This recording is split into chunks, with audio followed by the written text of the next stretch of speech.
Le football est un sport qui se joue avec un ballon d'une circonférence de 70 cm, des chaussures à crampons, sur un terrain recouvert de gazon.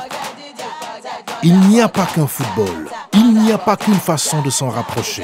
Playaat leen match bi ak seen gars yi ak promo Illimix 690 bi Orange indi ci CAN Total Égypte 2019. 30 minutes d'appel tout réseau et 300 MO d'internet. Tous des lions. Orange. Salam alaikum, dal leen ak jàmm ci seen 8e numéro Kifta CAN sur la Tris TV ñu si ànd ak Orange di si ànd ak Jakarta Sport ak Banlieue Sport seen numéro di le 77 643 63 33 Leyti nuyu naa la. Fay naa la Amifa. Alors Leyti, aujourd'hui on aura énormément de choses à dire sur le match d'hier. Hein. Bien sûr. Je sais même pas par où commencer.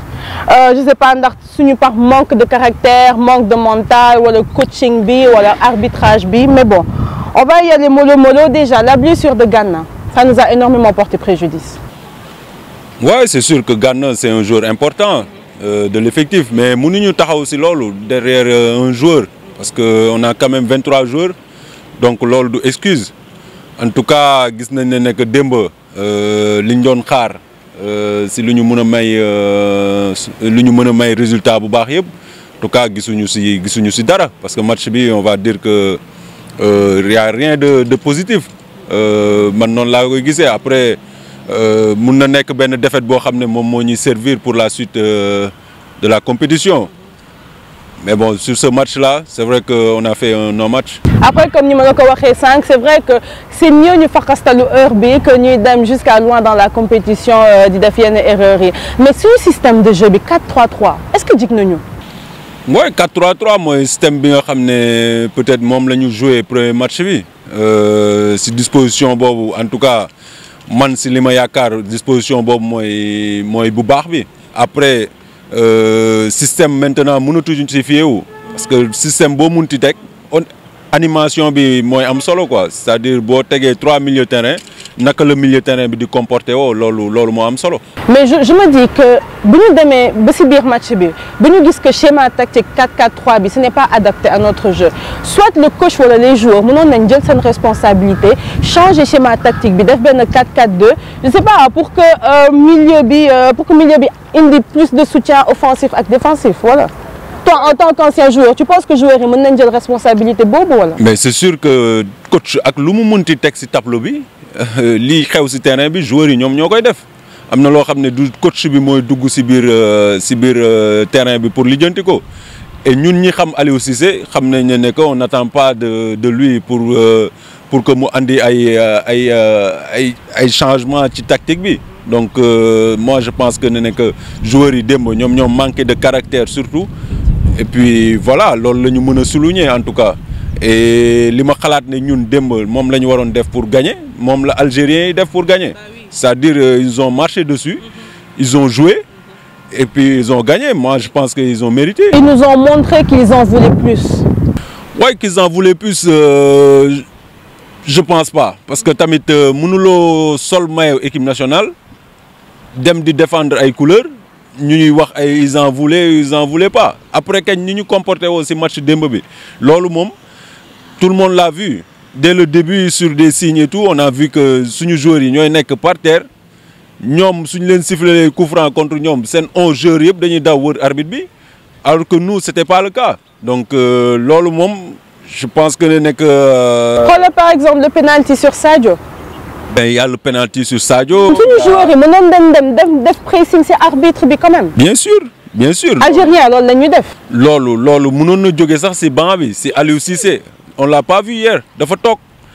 Entraîneur Algérie dafa jóg pendant tout le match. Et puis moi j'ai pas compris. Hier moom sur le match d'hier, en tout cas li ma si mën a wax mooy ne que on va dire que c'est une défaite boo xam ne moom moo ñu war a defar pour que bu ñu bëggee gagner suñu première coupe ben mu jaaree par fii. Leyti, je te propose balaa ñuy continuer wax ci performance équipe bi ñu dem seetaani quelques extraits conférences de presse Aliou Cissé, Gana Gueye ak Feghouli.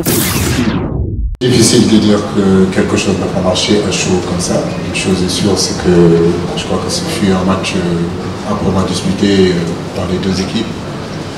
Ça s'est joué sur des détails. Comme je le dis, le haut niveau, c'est c'est des détails, c'est des micro-détails. Je crois que la première mi-temps, le match était plutôt équilibré. Donc c'est sur une perte de balle qu'on prend ce but. Mais féliciter les joueurs et continuer à travailler. Il nous reste encore un match contre le Kenya pour se qualifier.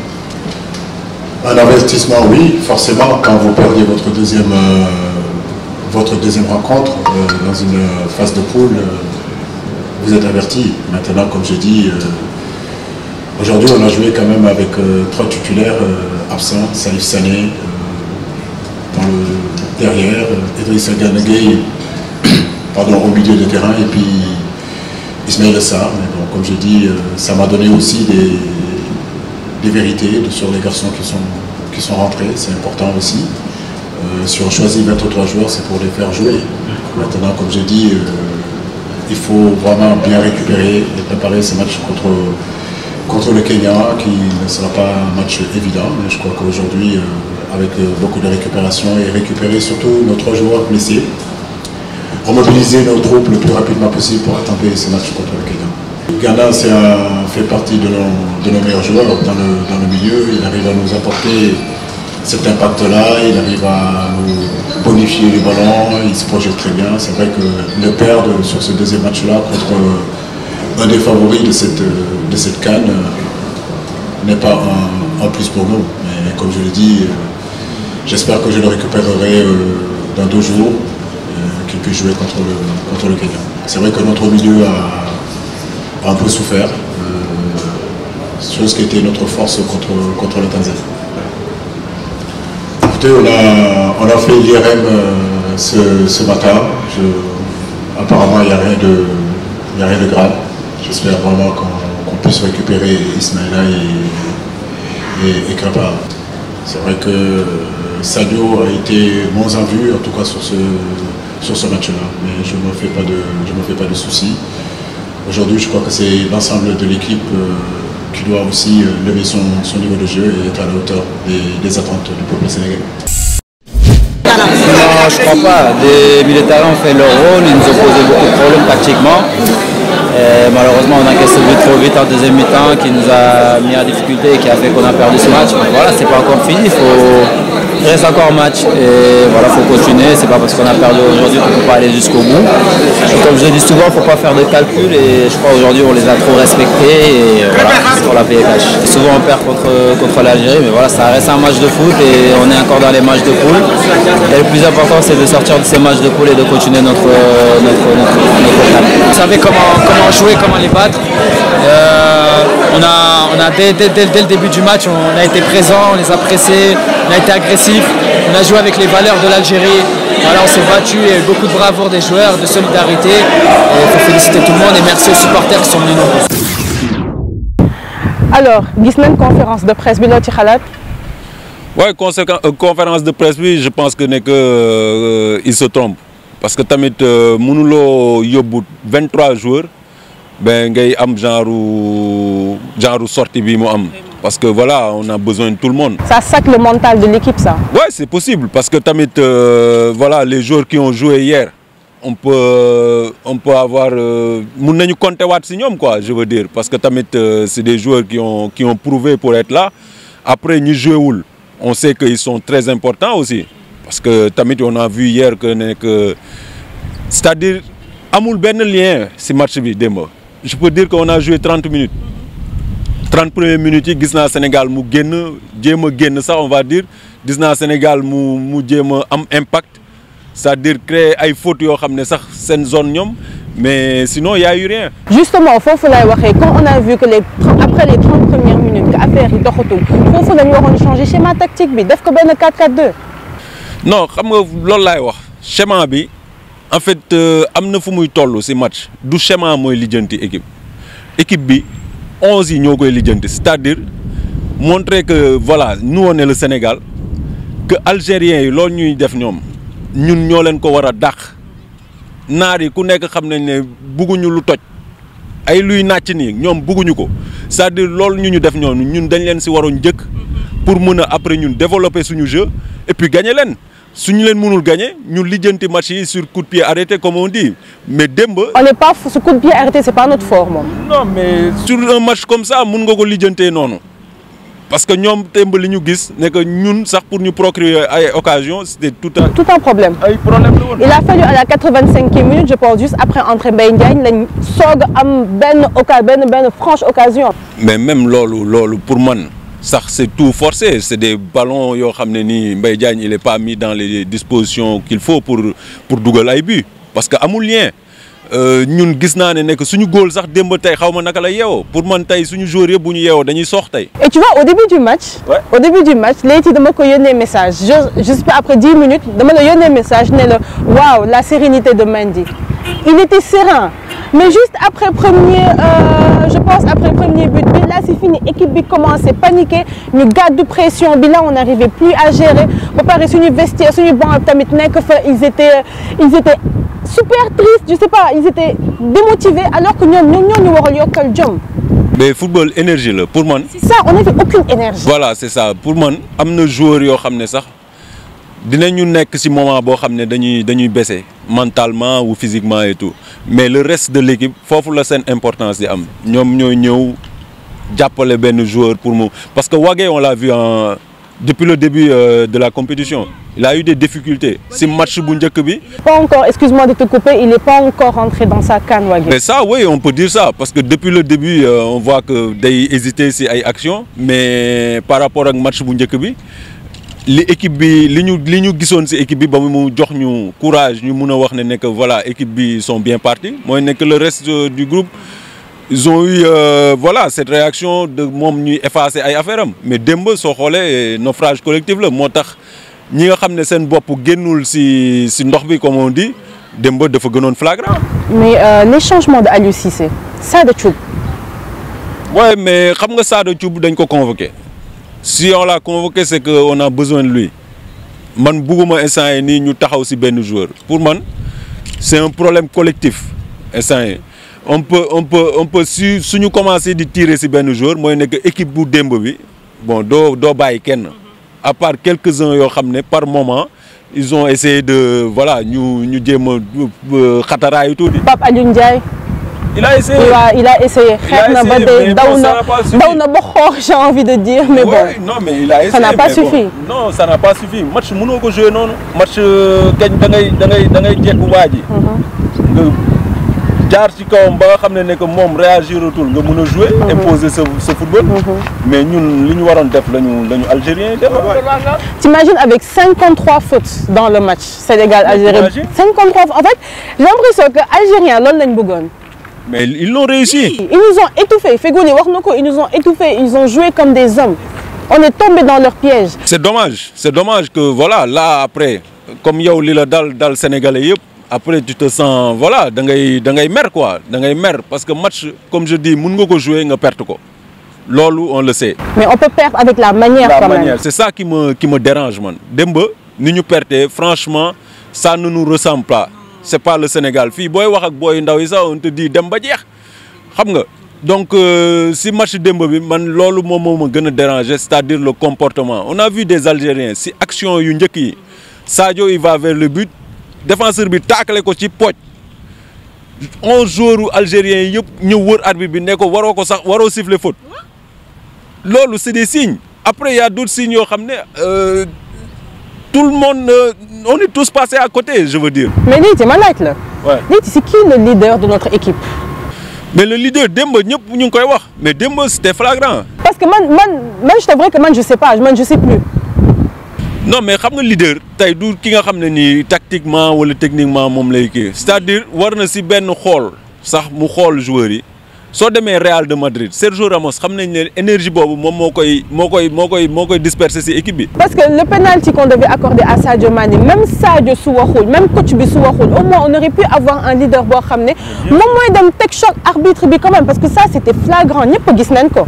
gis nañ ko boobu ak yeneen fautes yoo xam ne ñun gis nañu ay fautes yoo xam ne démb man ci Coupe d'Afrique gëj naa ko gis fautes yoo xam ne joueurs algériens yi dañu war a jël minimum 5 cartons jaunes carton rouge bi moom dafa war a am benn carton rouge minimum si démb ñoom intensité bi ñu andi ñun nag bu ñu buggee gagner démb dinañ am minimum tamit benn carton rouge mais on les a laissé jouer même ils nous ont dañuy dal suñu kaw sax ñun ñoo leen di yëkkati may leen loxo et puis voilà Sénégal on est fair play mais il y a des limites. On a été trop correct, on a été trop mou. Il y a un moment je me suis dit est-ce que lii teyuñu ko parce que peut-être qu'on voulait éviter erreur bu ñu defoon Coupe du Monde, c'est-à-dire dem ba après ñu am ay cumul de cartons xam ne daf ñu éliminer. À un moment je me suis dit est-ce que de loolu lañ doon éviter mais c'était juste abusé hier. Non c'était trop franchement c'était trop moi je préfère que nga jël 2 cartons rouges si match démb bi que nga perte nii quoi. Ah oui. Franchement. Il y a un moment tu penses pas que Pape Abdou Cissé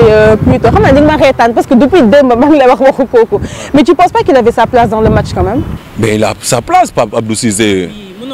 Boy Pikine bi sax moom bu ñëwoon dina xam naa xalaat ne dina si toj kaani parce que démb man encore une fois ce qui me dérange mooy ne que suñu comportement. mais am na match yoo xam ne non comme gars yi li ñuy wax foog nga dem guerre da ngay dem guerre pour mun a gagner match boobu soo ko mënul gagner nga jël 1 point parce que loolu la équipe yeneen yu mag yi tey ëppale ñu bugg ko ñu bañ ko te ñun loolu lañ doon xaar ci Aliou Cissé tey bu ñëwee ak talent bi ñu am mu jox énergie équipe boobu équipe bi suñu équipe jox leen énergie boo xam ne ni que dinañ am caractère ak du répondant sur le terrain parce que loolu suñ ko amul mais première coupe bii may wax nii duñ ko am foog ñu dem guerre ci yenn match yi nga xam ne mënuloo ci génn nga xam naka nga koy lijjantee pour sax au moins nga jël 1 point. Après ça sert à rien tamit ñuy toog fii à chaque fois di wax on a l'un des meilleurs effectifs en Afrique suñ ko mënoon exploiter ça sert à rien. Ouais mais c'est dommage mais j'espère que voilà que nekk défaite bi mooy jaaree fii defar suñu équipe quoi parce que défaite bi bon on a vu tous les défauts hier défaut équipe bi yëpp la ñu gis parce que dem gisuñu dara loo xam ne nii rassuré na nit ñi quoi. Donc si défaut yooyu des fois mun nañu si jaaree defaru pour que voilà reste compétition bi. J'ai un ami sur Facebook xam naa il se reconnaîtra il a dit vous vous en rendez compte on est passé de statut de favori au statut de est-ce que dinañ mën a door Kenya. Mais en tout cas Kenya pour nga gagner ko. non Kenya bi ma gis nii ils en veulent ah. yow équipe yi déggoo lu mu la wax dama la ne équipe yi pour nga gagner leen foog nga jouer foog nga def li war pour mun a gagner équipe yi. Que ça soit Kenya, Tanzanie, n'importe wherever, ko war a gagner, faut nga def li war pour gagner ko. Ça ne nous rassure pas du tout. Non, en même temps, ça doit nous servir. Que voilà, que li ma doon wax, qu'on ne doit pas s'enflammer. Oui, mais nous à chaque match on dit que les erreurs là ça va nous servir. Ouais. Quand passé on s'est dit que oui on a fait des erreurs ça va nous servir pour la Coupe du Monde. Coupe du Monde ñu ñëwaat def encore ay erreurs on a dit que non gars Aliou Cissé il a eu 2 CAN non Aliou Cissé 2 CAN une Coupe du Monde avec toutes ces erreurs là moom maintenant ça va lui servir pour cette CAN. Là encore on revient on refait de ces erreurs il y a un moment tamit quand est-ce que ça va nous servir. Non mais là sur xam nga ñu ngi ci compétition bi fi mu nekk nii parce que dese nañu benn match quand même te match boobu. dañ koy gagner normalement. Ah, mais il le faut. Il le faut dañ koy gagner. Algérie ñoom ils ont déjà pris leur ticket pour 8e de finale. Dis-moi Algérie ñëwuñu fii pour foo de. Comme yeneen équipe yi ay Cameroun ak ay kii de match yi nee naa la nu ñu war a def pour lijjanti ko dañ koy def ñun nag Sénégal démb gis nañu ne que li ñu waroon def defuñu ko c'est-à-dire foofu la li regret bi nekk mooy nekk joué wuñu defuñu engagement bi war pour gagner match bi donc loolu pour man loolu la ñu war a souligner. Pour que bañ a dugg ci yenn considération tactique yi technique yi loolu la ñuy rectifier sur le match prochain et puis voilà je pense que ne que loolu bu ñu ko rectifier waruñu taxaw kenn. On a besoin de caractère on a besoin de charisme on a besoin d'un leader tamit. Leader oui tout le monde est leader. Oui c'est ça comme tu as dit tout le monde est leader warul am juste benn leader équipe bi yëpp. Chacun doit être leader. Chacun doit être leader dans cette équipe. Pour nga ñëw sol maillot bi rek tu as des responsabilités hein. waroo ñëw di laqatu ci benn ginnaaw Sadio wala ci ginnaaw ne nekk kii moo war a jël responsable non ils doivent tous se mettre au service de l'équipe parce que équipe bu Sénégal tamit voilà ça fait un moment ñuy daw ci benn affaire boo xam ne on dit que on le mérite. Notre 14e participation ñun dañoo am bayre parce que chaque édition on dit qu'on est favori. Non favori boobu man mënuma ko kii ba léegi parce que mosaguloo gagner te nii nga def par rapport ak match démb bi tu n'es pas prêt pour gagner. Après, comme je dis, te loolu la ñuy espérer parce que compétition bi jeexul tamit encore une fois ne que match bi dinañu servir pour que match yi di ñëw yëpp en tout cas ci tournoi bi ñu wane leneen lu dul li ñu wane démb quoi. Comme tu l'as si bien dit, compétition Bidjerou, on va en profiter pour parler du programme. Aujourd'hui, il y aura de gros matchs. Tunisie-Mali. Mali Taïmonek, son match test, parce qu'on rappelle que son premier match c'était contre Mauritanie, les petits poussés, disons bon, c'était pas un match test, hein. C'est un match test contre la Tunisie à 14h30. Ensuite, à Maroc-Côte d'Ivoire, gros match aussi. À 17h et enfin, Afrique du Sud, Namibie à 20h.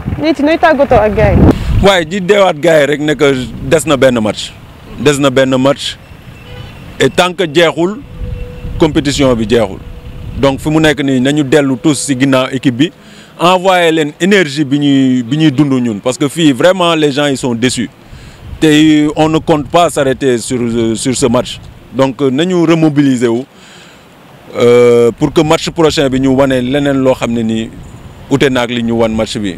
Comme ça après ñu mën a lancer suñu CAN parce que gis nañ fi ay équipes yu am ay difficultés ci premier tour yi après ben voilà bu ñu génnee après mën a lancer seen kii donc match bi pour man match bu match bi ça arrive au bon moment donc nañu arrêter foofu hémorragie bi pour que match contre Kenya ñu commencer suñu CAN on va dire. Nous commençons sur CAN comme tu l'as si bien dit. En même temps, si CAN bi ñu ngi si ànd ak Orange suñu partenaire bu ñuy gunge chaque jour durant tout le long de cette compétition ñu ànd si aussi ak Jakarta Sport ak Banlieue Sport ñu nekk Pikine Icotaf angle Croix-Rouge ak en face Stade Alassane Djigo. C'est le numéro du 77 643 63 33. Le 8e numéro de Kifta CAN tire à sa fin comme ni ñu ko annoncé woon démb. Est-ce que mën ngeen ñu indi le chapeau yi pour ñu def tirage au sort bi s'il vous plaît? Merci beaucoup. Linti, ma bàyyi la nga def yëngal. Merci. Alors, le gagnant, il s'appelle Lodia. Il a trouvé le bon pronostic. 1 pour Algérie, 0 pour Sénégal. Alors, Lodia, nous l'avons invité à Djelsi, ce maillot Sénégal. Alors, on vous donne rendez-vous demain, Inch'Allah. Et on vous laisse avec le buzz du jour. Doudou fait des vidéos. M'ont rencontré Ousmane Dembélé au FC Barcelone en Égypte. Ciao, ciao. Ciao, ciao. Mon gars. Pour le Sénégal. Ah ouais. On a gagné le match, c'est fini. Vous êtes pas prêts. Le football est un sport qui se joue avec un ballon d'une circonférence de 70 cm, des chaussures à crampons, sur un terrain recouvert de gazon. Il n'y a pas qu'un football, il n'y a pas qu'une façon de s'en rapprocher. Playat leen match bi ak seen gars yi ak promo Illimix 690 bi Orange indi ci CAN Total Égypte 2019. 30 minutes d'appel tout réseau et 300 MO d'internet. Tous des lions.